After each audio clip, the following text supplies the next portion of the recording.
Two-time All-Pro, five-time Pro Bowl wide receiver, Triple Crown winner, rare air there, future Hall of Famer, analyst for NFL Network, host of the 89 show. Steve Smith, how are you? Long time no see. What's going on? We got lots of football to talk about, but you're doing some golf action. What is ironed out on YouTube? Just I've always been curious, and so just in this time of getting older, right? Besides my grades, getting older, trying to find some things to do that just really entertain myself, and so I started to figure out some things, and someone asked me, it was probably about 2 years ago. Yeah, 2 years ago now. Asked me, hey, what do you do for you? Outside of everything, outside of family, kids, just for you. And I never really had an answer. And so I started picking up golf. I did, I've always done tennis, but did pickleball, not really pickleball guy. Um, Racquetball, right? And so the golf was pretty good. It was challenging.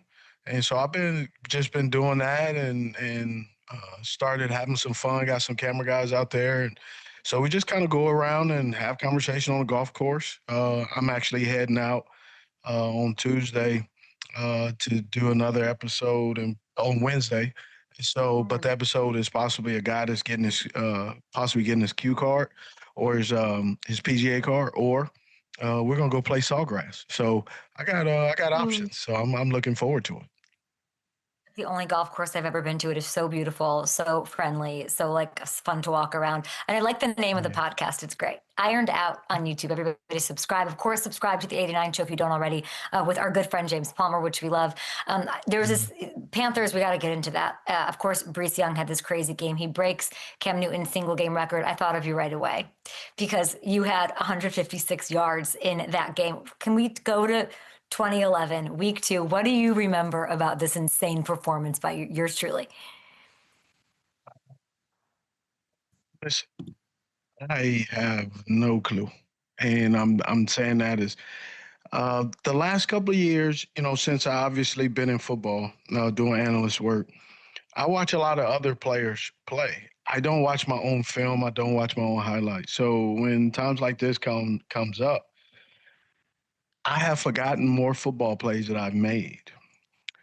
But one of the things I do know in that game, I also had a great catch against Hall of Famer Charles Woodson, who I love.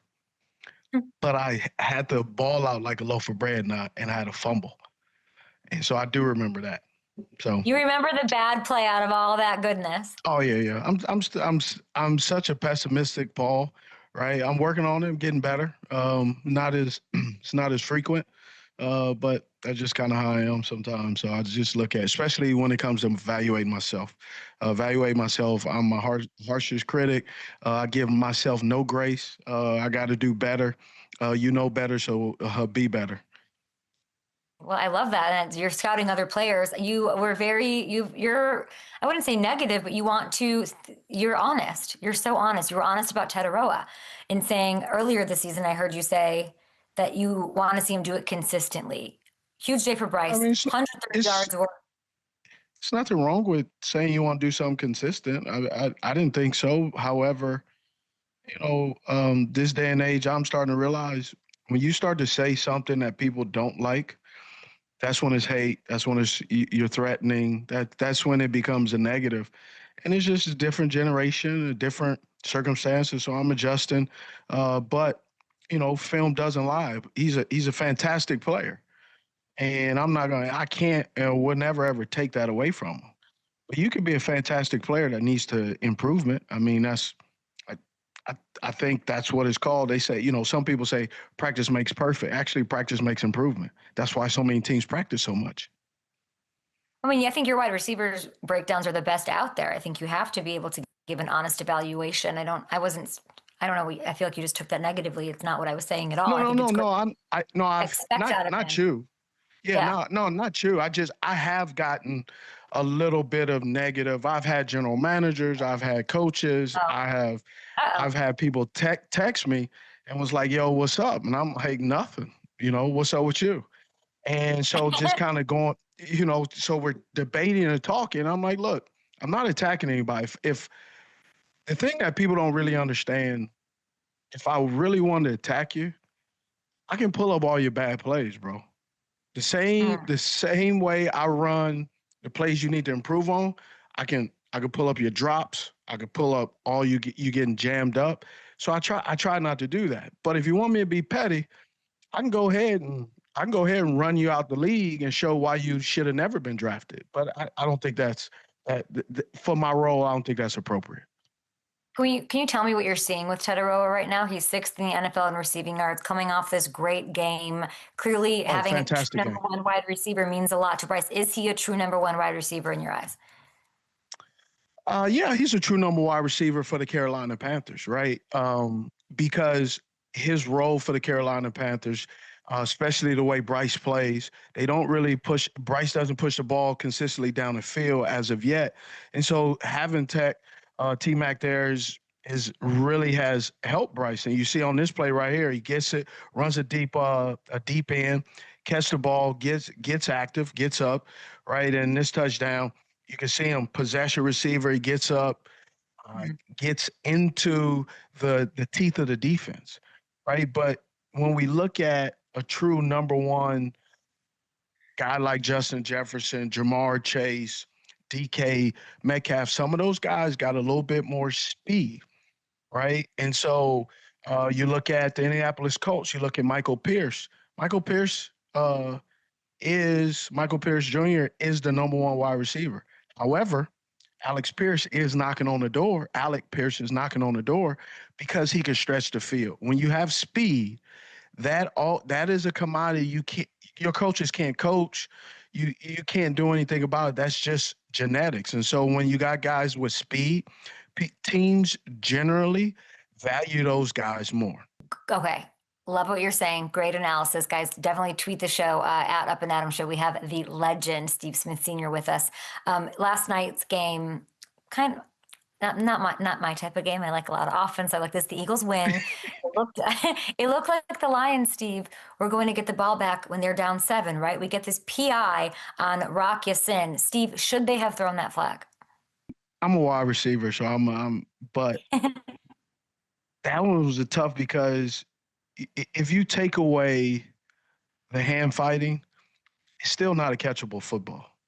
And I think that's the biggest issue I think people are really looking at. They both are pushing off.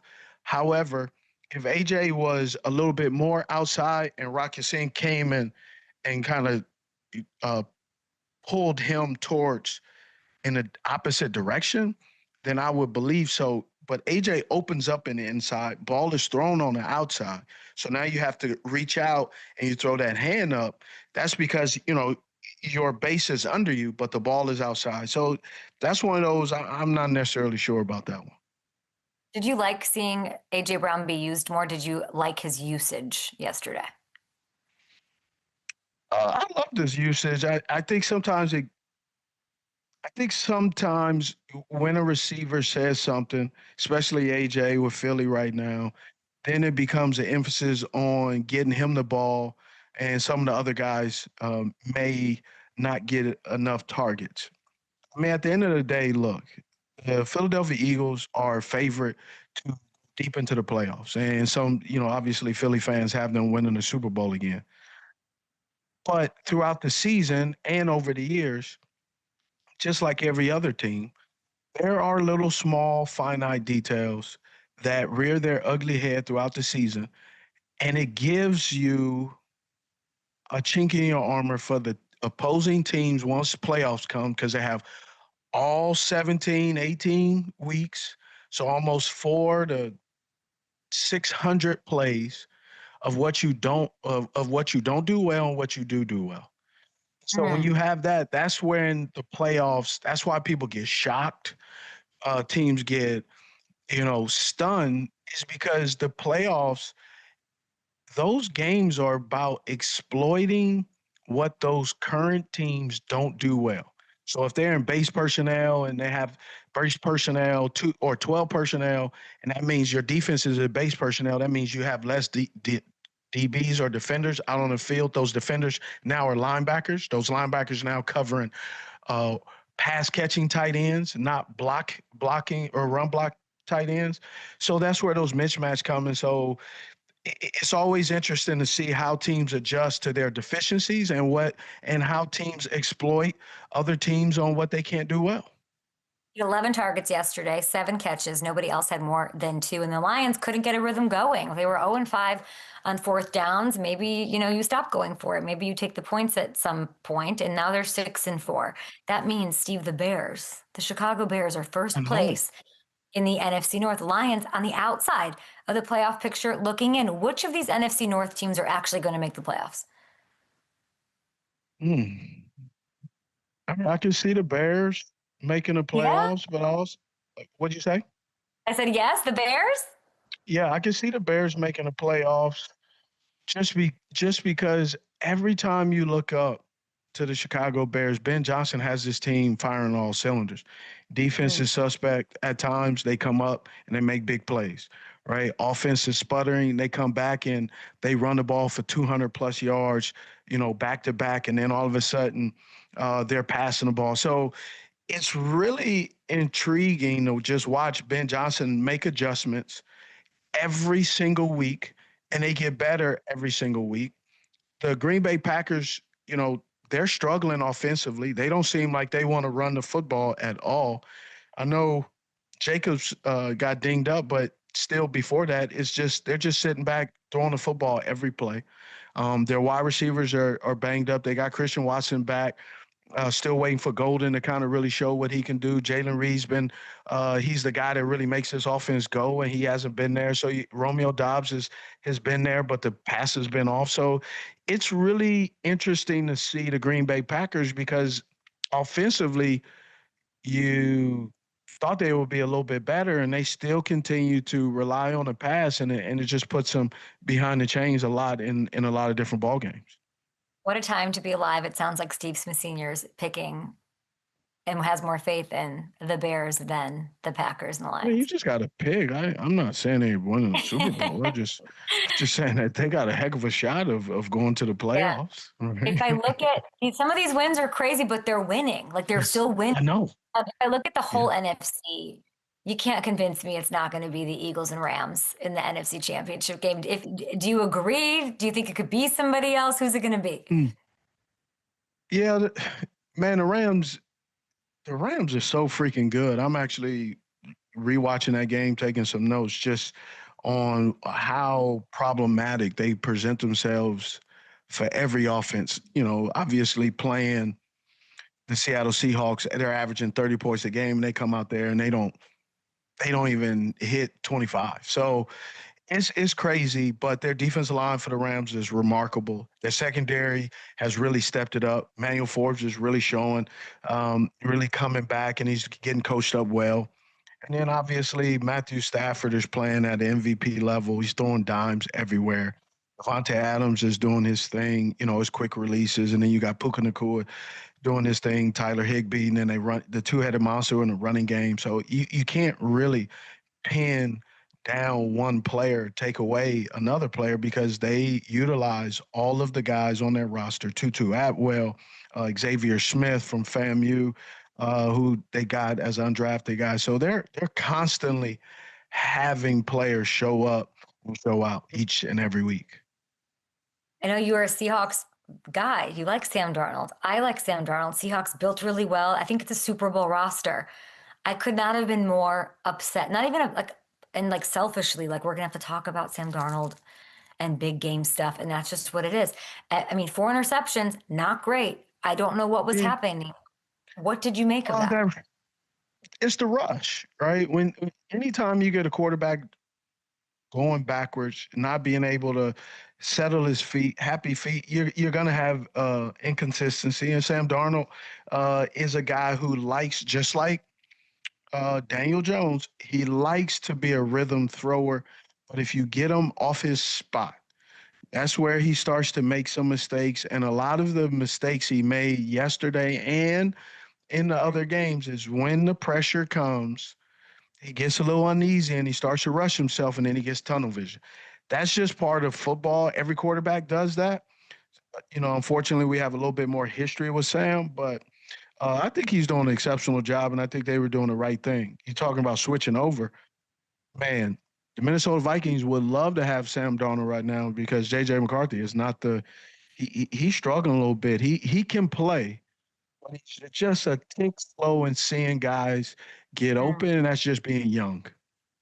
It's being, yeah, I guess that there's this like, but there's this narrative. The big game quarterback, the Vikings loved him. They got him to all those wins. And in the last two meaningful games, he did not do well. Yesterday, I think we Correct. would both define that as a big game. Now, the Rams, he's struggled against the Rams. They might be his kryptonite, but there's a lot of evidence for the crowd that wants to say he's not a big game quarterback. Do you think he's a big game quarterback? I do think he's a big game quarterback. You don't average 30 points a game by happenstance or by luck. He is a big game quarterback. The unfortunate part is in when we consider it a big game, right, as analysts or fans, we consider a big game as the ones you lose. Every game is a big game, right? I was on a team my rookie year, we were 1-15. I would love to get at least 10 of those wins. So every game is a big game, but just because he's losing against a good team and the good team is causing. It's not like that team has no pass rush. He threw 10 potential picks, but they all were dropped by the DBs. That's not the case at all. The Los Angeles Rams, right? Their defense ranked 12th Mhm. everywhere. Third down percentage below 40, ranked second, right? They're slowing teams down. So the Rams are not even a top five. They're top two defense. So that should tell you something right there. I think I'm having a fine game and losing, but the four picks, the fumbles, like that's what that narrative is. I hope it's not true. I love JSN. I know you do too. Can you tell me the Hey, difficulty on this grab? What is the difficulty on the Steve Smith Sr. with this one-handed grab? oh, that's crazy. And he switches hands too. Watch, sets him up good. Look, catches a one with his right, and then keeps it in his other. That boy, here's where he is right now. He's in the zone, and that football is like the size of a basketball. And he's playing well. Sam depends on him a lot, and he's balling. No one would have seen letting go Tyler Lockett and trading away DK Metcalf that JSN would be on pace for 2,000 yards. Nobody saw that coming, but hey, it's hell of a good. And then the stiff arm, I love one of those. And put a little boy, sit him down. Is he the best receiver in the business right now?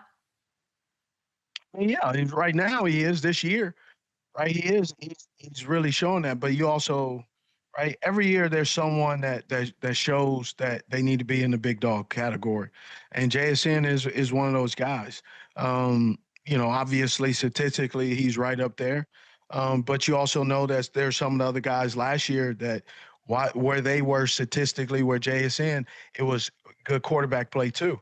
Right. So when Mm. you lose your quarterback, and I'm talking about like a guy like Jamar Chase, where all of a sudden, you lose your starting quarterback, Joe Burrow, and then all of a sudden things look drastically different. You got Joe Flacco throwing you the football, you got your backup. So, but JSN is 2025. He's the best wide receiver in the NFL right now, and it's not up for argument. I want to show you the top 10 wide receivers by yardage. You are part of that very small Triple Crown club in the Super Bowl era. It's you, it's Jerry Rice, Sterling Sharp, Cooper Kupp, and Jamar Chase somehow in there as well. Who's the next person to be on that Triple Crown club with you and Jerry and Sterling? Who's got the best shot? Not this year, but in general. I mean, JSN, I think so. But here's the Yeah. thing: I mean, look, he's got 1,100 yards. Man, that's a lot of that's a hell of a head start. Yeah, I want to see Golden on this list. He's not on it. You were just talking about him. Like he has, I had Jordan on my show not long ago after a big win. And he said, yeah, we got to figure out a way to get him more involved. Yesterday, I Yes. saw I was like, more Golden, more Golden. Yeah. With what are you seeing from your future Hall of Fame? You were big on Golden. I know that. Remember that coming out. Is it more about scheming it up to get it to him? What's going on that he's not more involved? I mean, there's a lot of reasons why a guy isn't involved, it isn't necessarily saying that they, he can't or they aren't scheming him up. Sometimes you got to understand there's a pecking order.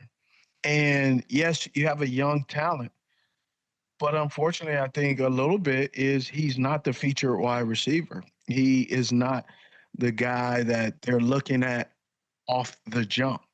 And he's still young. He's still figuring it out as well. There are It some is. things where he is open, but then there's some times where, he is open and maybe he needs to take one more revolution or another step to have that separation so the quarterback really knows or really feels comfortable throwing the football. So that's just a bird's eye view. There's the perspective of the quarterback, there's the perspective of the wide receiver, and then Gotcha. somewhere in the middle lies the truth. And you know what that is? That's the play caller. The play caller dictates everything. It doesn't matter what the wide receiver wants. It sometimes doesn't matter what the quarterback wants. The play Yeah. caller can dictate everything, and that's what's going on. And that's Matt LaFleur. But I guess there's not a number one. Tucker Kraft was the number one. He's out. So I'd love to see Matthew be Yes. that guy. So what would be stopping him from being that guy? They're just too scared to give it to him, like too scared to make him the feature guy. And everybody's a wide receiver one in Green Bay, so we can't feature somebody. No, no.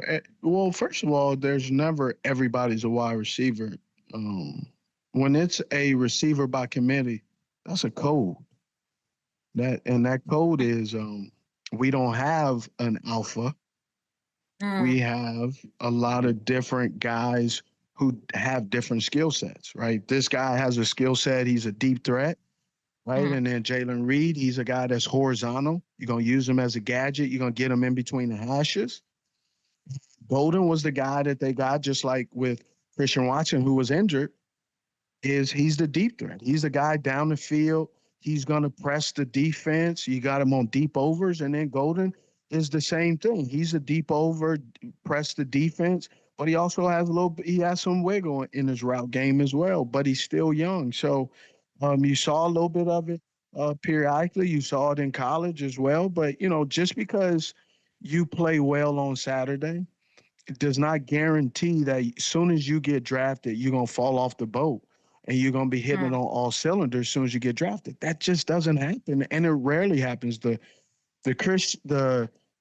Justin Jefferson, the Jamar Chase, those things those are not normal, right? Yeah. Where you have you remember Jamar Chase was struggling in preseason. Like, people are like, he can't even catch. And then he goes That's out and says, well, the preseason. ball. It's not week 12 when you're behind the Bears. But you remember, like, it was like, oh, and then he comes out. Yeah. Nobody remembers that about Jamar Chase after his rookie year. He's Triple Crown winner. He's this, he's that. He's balling. So again, it just shows you got a lot. You do have to allow these guys to grow into their role. But there are some things as they're growing into their roles that you start to see that starts to kind of show there are some things that they can do very well. And then there are some things that they probably need to work on in the off season that it is not their specialty. So that's what the off season is for, to improve and to get better at whatever deficiencies you had the season prior. Steve Smith saying, be patient with your wide receivers, your young ones, even if they're first rounders, even on contending teams, which maybe I needed to hear that. How much trouble are the Chiefs in? Big trouble. The Chiefs are in big trouble. I'm concerned about it. They're running out of time. Like you had stated earlier, they're running out of time. They're trying to figure out how can they do things. I mean, I think the biggest thing is, defense, they're playing well. They're doing all what they need to do. The offense is just inconsistent right now. And we give them a hall pass because they have Patrick Mahomes, and Patrick Mahomes does exceptional job. He gets you out of a lot of problems. But for whatever reason, this year is just everything is catching up with them. A couple of years ago, all of this stuff was never catching up with them. People are like, man, they're so lucky. Oh, they're cheating. They're this, they're that. The refs are giving them this. Man, that's just how it is. One day you're looking up from the mountaintop, and the next day you down at the bottom of the mountaintop looking up, trying to figure out how you got down here.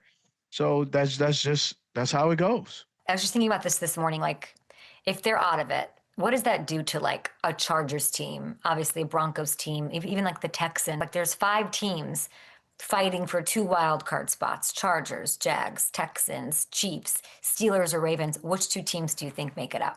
That's a hard question because when you look at traditionally or history, when you look at the Chiefs, you give them the hall pass, but you looking at them this year and you just say, man, something's just different. Something's off.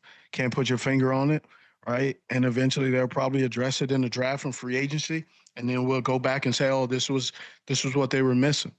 Baltimore Ravens, they're struggling as well, and there's a lot of different reasons. Defense is still trying to figure it out a little bit. Offensively, they're sputtering, right? And then Lamar Jackson was out with a hamstring.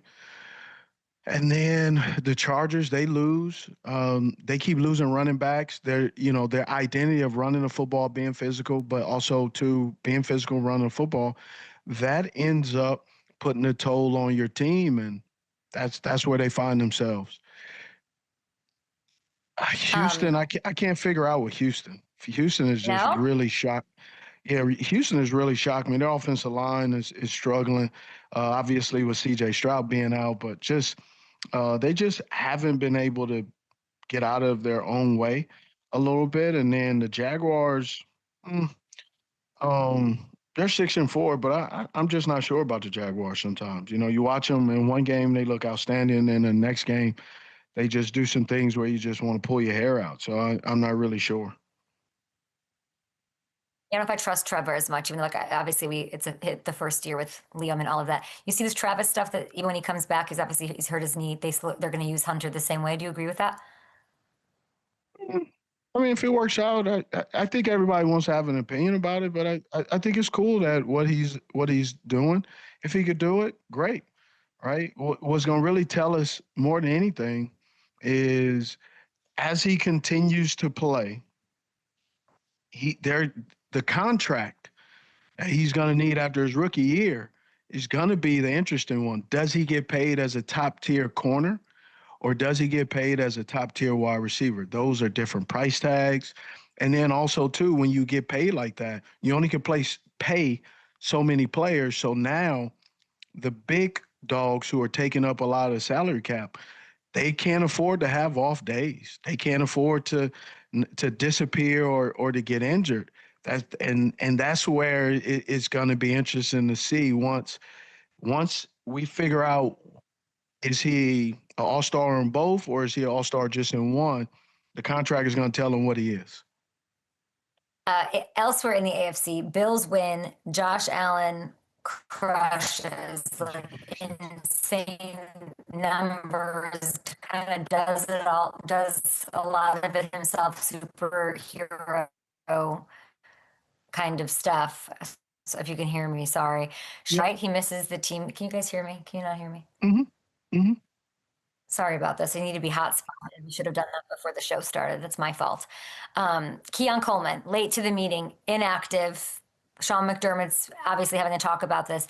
Is this, like, he says that he wants KEON to learn from this? How can KEON come back from this? I'm not in that locker room, so I don't know. I leave that up to them. That's their business. That's their problem. So they go ahead and figure it out. And I'm not going to, sometimes your 2 cents on the dollar ain't worth it. So just let it be. So I'll keep my mouth closed on that one. Okay, Steve Smith Sr., we appreciate you. Good luck with the rest of the season. Of course, say hi to James Palmer, our guide to the 89 show, best wide receiver breakdowns in the business. And of course, check out the Ironed Out podcast as well. Thank you, Steve. Appreciate it. Thank you, Kay. You look awesome. Love the piano on the back, Thanks. too. Good to see you.